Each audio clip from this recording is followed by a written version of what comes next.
காலையில் பார்க்கலாம் தூங்கு அப்படின்ட்டு போயிடுவார். இது யார் யார் சார்? சுந்தர் சார்கிட்ட வேலை பார்க்குறாரு, அசிஸ்டன்ட் டைரக்டர்னு அவரோட உதவியாளர் சொல்கிறாங்க. அப்படியா?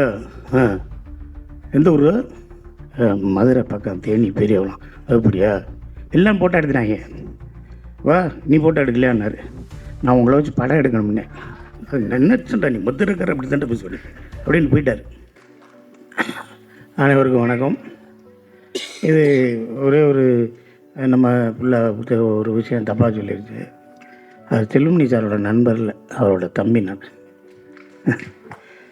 அனைவருக்கும் வணக்கம். ஒரு 4-5 பேர்லாம் தூங்கிட்டே எல்லாம் நல்லா இருக்கீங்களா? ஓகே. இப்போ கேப்டன் பிரபாகரன் அப்படின்னா அந்த கேப்டன் பிரபாகரனுக்கும் சிங்கம்புலிக்கும் என்ன இருக்குது? ஒன்றும் இல்லை. ஆனால் எங்கள் கேப்டனுக்கும் சிங்கம்புலிக்கும் என்ன இருக்குது அப்படிங்கிறத ஒரு 3 இன்சிடென்ட் மட்டும் சொல்லிடுறேன். இந்த படம் ஆர்கே செல்லுமணி சார், அது ராஜ் அந்த ஷோலே படத்துக்கு அப்புறம் மிகப்பெரிய படம். அதை நான் வந்து ஓசியில் பார்க்கணும்னு சொல்லி சேம்பரில் போய் உட்காந்து அடி வாங்கி வெளியே வந்தது. அதெல்லாம் அடுத்த கதை விட்டுருங்க. அப்புறம் இங்கே சினிமாவுக்கு வந்து அசிஸ்டன்ட் டைரக்டர் அந்த படம் ரிலீஸ் ஆகப்போ போய் பார்க்க முடியல. எங்கள் கேப்டன் இருந்ததுனால தான் நான் அசிஸ்டன்ட் டைரக்டராக இருந்தேன். ஏன்னா அவர் இருந்த ஆஃபீஸில் நான் சோறு சாப்பிட்டதுனால தான் எங்கள் சொந்தக்காரனே சொல்லிட்டு போயிட்டான், இனிமேல் நீ சென்னையை விட்டு வரவே மாட்டேன், உனக்கு சோறு போடுறதுக்கு ஒரு ஆள் இருக்கார், நீ அங்கே சாப்பிட்டு நல்லா இருக்கு. அதை எங்கள் கேப்டனை வச்சுக்கிட்டு ரேணி உண்டா படத்தில் நான் தான் ஆடியோ ஃபங்க்ஷனில் நான் தான் எடுத்து நான் தான் ஆங்கராக நான் பேசினேன். அந்த பேசி முடித்ததுக்கப்புறம் எங்கள் நிக்காட்ஸ் ப்ரொடியூசர் என்னை தாஜ் கன்னிமராக சாப்பிட போயிட்டார். அப்போ எங்கள் கேப்டன் வந்து எங்கள் அண்ணன் சுதீஷ்கிட்ட சொல்லி அவன் சிங்கப்பள்ளி சாப்பிட்டானா எங்கே இருக்கானான்னு சொல்லி போய் பார்த்து என்னை கன்னிமராவில் வந்து சுதீஷ் சார் நீ சாப்பிட்டேலான்னு சொன்னார் கேப்டனு. அது சொன்னேன், இல்லைண்ணே நான் சாப்பிட்டேன், நீங்கள் தானே இருக்கேன், நான் இந்த அமீர்லாம் சாப்பிட்டுருக்கோம் அப்படின்னு. ஷூட்டிங்லேயும் நான் போகணும்னே, வருஷம் பூரா ஷூட்டிங் போகிறது நீங்கள் ஒரே எழுத்தாண்டா அப்படிம்பார். ஆச்சு காலையில் பார்க்கலாம் தூங்கு அப்படின்ட்டு போயிடுவார். அப்புறம் ஒரு 4 நாள் கழித்து வர்றேன், விஜயகாந்த் சார் கிட்ட ஃபோட்டோ எடுக்கணும்னு சொல்லி பிரசாத்துலேருந்து ஒரு க்யூ, பிரசாத்துலேருந்து காவேரி ஸ்ட்ரீட்லேருந்து ஒரு க்யூ நிற்கிது வீட்டுக்கு முன்னாடி. நான் அசிஸ்டன்ட் டைரக்டர் வெளியே போய் ஒவ்வொருத்தரா போன்னு தள்ளி விடுறேன். அப்போ விட்டுக்கிட்டே இருக்கையில் அவர் வந்து பார்க்குறாரு லேசா, இது யார் யார் சார்? சுந்தர் சார்கிட்ட வேலை பார்க்குறாரு, அசிஸ்டன்ட் டைரக்டர்னு அவரோட உதவியாளர் சொல்கிறார். அப்படியா? எந்த ஊர்? மதுரை பக்கம், தேனி பெரியவளம். அப்படியா? எல்லாம் ஃபோட்டோ எடுத்துனாங்க. வா, நீ ஃபோட்டோ எடுக்கலையான்னாரு. நான் உங்களை வச்சு படம் எடுக்கணும்னே. என்னது? உங்களை வச்சு படம் எடுக்கணும்? அது என்ன சொல்கிறா நீ மொத்தம் இருக்கிற அப்படி தான் போய் சொல்லி அப்படின்னு போயிட்டார். போனதுக்கப்புறம் அஜித்தை வச்சு படம் பண்ணுறோம், உளவுத்துறை ரிலீஸ் ஆகுது, எதாவது ஆகுது, விஜயகாந்த் சாரை வச்சு பண்ணணுமே எதடா பண்ணுறது, என்னடா பண்ணுறோம். அடுத்துக்கடுத்து சூர்யா வச்சு ஒரு படம் பண்ணலாம்ட்டு இருக்கோம். அதில் ஒரு நாள் கெஸ்ட் ரோல் பண்ணணும். விஜயகாந்த் சாரை வச்சு யார் கெஸ்ட் ரோல் பண்ணுறது, ஒரு நாள் யார் கெஸ்ட் ரோல் பண்ணி யாரோ பேசுகிறாங்க. நான் இடையில கலைப்புலி தானே சார் இருக்கார், பாலா சார் இருக்கார், விஜயகாந்த் சார் இல்லை ஒரு நாள் எப்படி வருவார், அவர் எப்படி வருவார், அதெல்லாம் வரமாட்டார், பேசி பார்க்கலாம் சார். அப்புறம் பாலா சார் பேசினார், தானே சார் பேசினார், என்னை அனுப்பிச்சிட்டாங்க. நான் நேராக போகிறேன், அவர் வீட்டுக்கு போகிறேன். போனோன்னே என்னை பார்த்தேன்னு வட ஒரு 10 நிமிஷம் கழிச்சு வா, ஏன்னா என்னை ஒரு நாள் நடிக்க சொல்லி ஒரு டைரக்டர் வந்து கதை சொல்ல வர்றேன், அவள் போகட்டும் நீ வெளியே கொஞ்சம் நான் பேசுகிறேன். இல்லைடா ஒரு நாள் நடிக்க சொல்கிறாரா தானு பாலெல்லாம் பேசினாரா, நீ 10 நிமிஷம் இரு நான் பேசுகிறேங்கிற இல்லைன்னாரு. இல்லை அதுதான் நானுன்னேன். இது நீயா? இல்லைடா நீ இப்படி சொல்கிற, நான் தான் சொன்னேன்ல உங்களை வச்சு படம் எடுக்கணும்ல. நான் அடிக்க மாட்டேன்டா ஒரு நாள், நான் எப்படி இல்லை, நீ அடித்தேன்னா நான் அத்தனை பேர்த்துக்கு அடிக்கணும், அதெல்லாம் அடிக்கணும். நீ அடிக்கலைன்னா எப்படி படம் ஒன்றுப்பா? சூர்யா நானுமா? அப்படியா? சூர்யா நடிக்குதா? வரேன்டா போடான்ட்டு. ஒரு 10 நாள் கழித்து டேட்டு கொடுக்குறாரு, ஃபிலிம் இன்ஸ்டியூட்டுக்கு போகிறேன். அவர் நடிச்சுக்கிட்டு இருக்காரு. சார் என்கிட்ட நான் மேனேஜர் போயிட்டேன், நான் வந்துட்டேன், போய் சொல்லுங்கள் டேரக்டர்லாம் வந்துட்டோம், கேமராமேன் ரத்தன வெள்ளம் வந்துட்டோம், உள்ளே போங்கன்னு.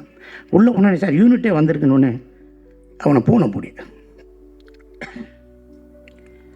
உன்னை யார் யூனிட்டை கூப்பிட்டு வர சொன்னது?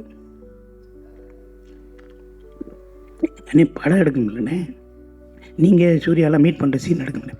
இங்கே கேமரா இருக்குது, இங்கே ஜூனியர் ஆர்டிஸ்ட் இருக்குது, இங்கே டைரக்டர் இருக்காரு, நான் இருக்கேன், நீங்கள் எதுக்கு மேலே கூட செலவழிச்சுக்கிட்டு இருக்கீங்க? நீயே ரத்னவேலு சூர்யா, அது 3 பேர் மட்டும் வாங்க, 3 பேர் தான் வரணும், மேனேஜரை கூட கூப்பிட்டு வா அப்படிங்கிறாரு. அவர் ஷூட்டிங்கை 3 மணி நேரம் நிப்பாட்டிட்டு அவர் ஷூட்டிங்கில் என்ன வேணும், நான் எங்கே நிற்கிறேன் சூர்யா சார் நான் சேர்ந்து ஒரு மாலையை போடுறேன். எதுக்கு சூர்யா மாலை செலவுலாம் அப்படிங்கிறார். 3 மணி நேரம், 1 மணி நேரம் கேப்டன் ஷூட்டிங் எவ்வளோ செலவாகும் பாருங்க. அவ்வளவு நல்ல மனுஷன். டப்பையும் கூப்பிட்டு போகிறேன், அப்பயும் ஒரு பொக்கே கொடுக்குறேன். இல்லை இந்த வர்றது டிரைவர் இவருக்கு 500 ரூபா கொடுக்குறா, இதுக்குடா ஏன்டா இப்படி பண்ணுறேன். இவ்வளவு நடந்துருச்சுங்க. தம்பி விஜய் பிரபாகரோட தம்பி சின்னவர் செம்ம பாண்டியன், அவர் படம் மலேசியாவில் படம். அந்த படத்துக்கு நான் போய் நடிக்கணும்னு சொன்னாங்க. ஏதோ பேச்சுவார்த்தை, யாரோ ஏதோ பொருளையை கிளப்பிட்டு ஏதோ போயிடுச்சு. கேப்டன் போயிடுச்சு. என்ன சிங்கப்புலி காசு கேட்டான் அப்படிங்கிற மாதிரி போயிடுச்சு. அண்ணே இல்லைன்னேங்கிற பிறகு நான் தகவல் சொல்லிட்டேன், நீ மலேசியாவுக்கு வாடான்ட்டேன். நானும் போயிட்டேன். போய் ஒரு ஹில்டனோ மேரியடு ஒரு பெரிய ஸ்டார் ஹோட்டலில் இருந்துச்சு. 4 மணிக்கு மேக்கப் போட்டேன். 4 மணிக்கு மேக்கப் பண்ண போனார். அப்போ என்னை இன்னும் கொஞ்சம், இப்போ பாருங்கள் முடி இதுக்கு மேலே ஒன்றும் இல்லை, இன்னும் கொஞ்சம் நல்லா முடி வெட்டி மண்டையில் உள்ட்டாவெல்லாம் வச்சு ஒரு டாட்டு உள்ளாங்க வெட்டி அப்படியே போயிட்டாங்க. காலையில் பஃபேல போய் சாப்பிடுங்கன்றார். நான் அப்படியே கீழே இறங்குறேன். கேப்டன் அங்கே முன்னாடி உட்காந்து ஏதோ ஓட்ஸ் ஏதோ சாப்பிட்டுட்டு இருக்காரு. சரி இப்போ எதுக்கு வேற பேசணும், அப்புறம் பேசிக்கலாம்னு மலேசியாவில். அப்படியே நான் ஓரமாக போகிறேன். என்னை அப்படியே பார்க்குறாரு. பார்த்துட்டு மேக்கப் பண்ண கூப்பிடியா. மேக்கப் பண்ண வந்தார். இந்த ஒருத்தன் போகிறேன் மாதிரியா டவுசரை போட்டு தோடுகிடலாம் மாட்டி, அவனை மாதிரியே சிங்கப்பிள்ளைக்கு மேக்கப் போடியான்னார். அவர் மேக்கப் மேன் பார்த்துட்டு, சார் அவர் தான் சார் சிங்கப்பிள்ளைங்க. ஆமாம் நான் நினச்சேன் அவனை கூப்பியாங்க எவ்வளோ. அவனோட நானும் இப்படி தட்டுக்கிட்டெல்லாம் எடுத்துருவேன். என்னடா காலையில் 4 வெண்ணி முட்டையா அப்படின்னாரு. அவனை அப்படின்னு, ஏன் என்னை பார்க்காம அங்கிட்டு போகிறேன். இல்லைண்ணே அவங்களுக்கு தொந்தரவு. இவாடா இவங்க இன்னமும் படம் எடுத்துக்கிட்டு இருக்காங்க, அதை பற்றி நம்ம தனியாக டிஸ்கஸ் பண்ணோம்னாரு. 4 நாள் தாங்க ஷூட்டிங்க, 16 நாள் கூட இருந்தேன். என் கூடயே இருப்பார். அப்படி நடந்து போகும்போது என் தோள்பட்டிலே கை வச்சுருப்பார். ஏன்டா சிங்க அப்படின்னு பேர் வச்சாங்க, நீ ஏன்டா அண்ணனுக்கு இன்னும் கதை ஒன்றும் இல்லை, நீ என்னடா வச்சுக்கிற, சரி இந்த சீனை எப்படா எடுக்கலாம். ஆனால் நீங்கள் அந்த ரைஸ் மில் நான் பழைய கதையை கேட்பேன், உன்னை கொன்றுவேன், என்னை பேச வச்சுக்கிட்டே இருக்காது, பேசாமல் இருப்பார். ஆனால் என் கூடவே இருப்பார். அந்த ஒரு நல்ல மனிதர், மிகப்பெரிய மனிதர். நான் பேசிக்கிட்டே இருந்த 10 புத்தகம் எழுதுவேன் எங்கள் அண்ணனை பற்றி. எங்கள் அண்ணன் கேப்டன் பெறுவார். அந்த கேப்டன் பேர் கொடுத்த எங்கள் அண்ணன் செல்வமணியன் எனக்கு வாழ்த்துக்களை சொல்லிக்கிறேன். அவர் புகழ் என்னைக்கு இருக்கட்டும். சில பேர் இது, அதாவது பூவில் ஒரு பூ இருக்குல்ல, பூவில் ஒரு பூக்குள்ளே தேன் இருக்கும்பா. அந்த பூக்குள்ளே தேன் இருக்காது. எல்லாரும் சொல்லுவாங்க பூக்குள்ளே ஒரு தேன் இருக்கு. அதுக்கு பேர் தேன் இல்லை, அது பேர் பூந்தேன். அந்த பூந்தேனை குடிச்சிட்டு போய்த்தான் தேனடையில் இருக்க தேனில் அந்த தேனை கக்கி அதை தேனை உருவாக்கும். அதுதான் தேன். இங்கே இருக்குது பூந்தேன். எல்லோரும் பூக்குள்ளே தேன் இருக்குன்னு ஸ்பூனில் ஊற்றி விட்டாங்க. அதெல்லாம் ஒன்றுமே கிடையாது. அது மாதிரி எங்கள் அண்ணனை பற்றி அருமை, எங்கள் கேப்டனை பற்றி அருமை மக்களே உங்களுக்கு புரியாமல் போயிடுச்சு. அவரை பற்றி புரியாமல் போயிடுச்சு. அவர் தோல்வியில் அடையலை, அவரை துரோகம் தான் வீழ்த்துச்சு. எங்கள் அண்ணன் விட்டதை என் தம்பி விஜய் பிரபாகரன் கொண்டு வருவார். எங்கள் அண்ணியார் இருக்காங்க, அவங்க கொண்டு வருவாங்க.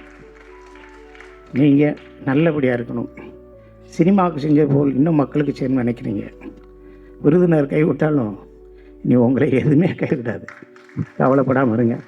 அனைவருக்கும் வாழ்த்துக்கள். கேப்டன் பிரபாகரன் ஓட போகுதுன்னு எல்லாரும் சொல்லிட்டாங்க. எல்லோரும் பார்க்கத்தான் போகிறோம். என்னுடைய 200 ரூபா பாக்கெட்டில் இருக்குது, என் குழந்தைகிட்ட இருக்குது, என் மனைவிட்ட இருக்க. என்னுடைய 1200 ரூபா படம் வர்ற ரிலீஸ் அன்னைக்கு எங்கள் அண்ணன் படத்துக்கு இருக்கும். நன்றி நன்றி நன்றி, வாழ்த்துக்கள்.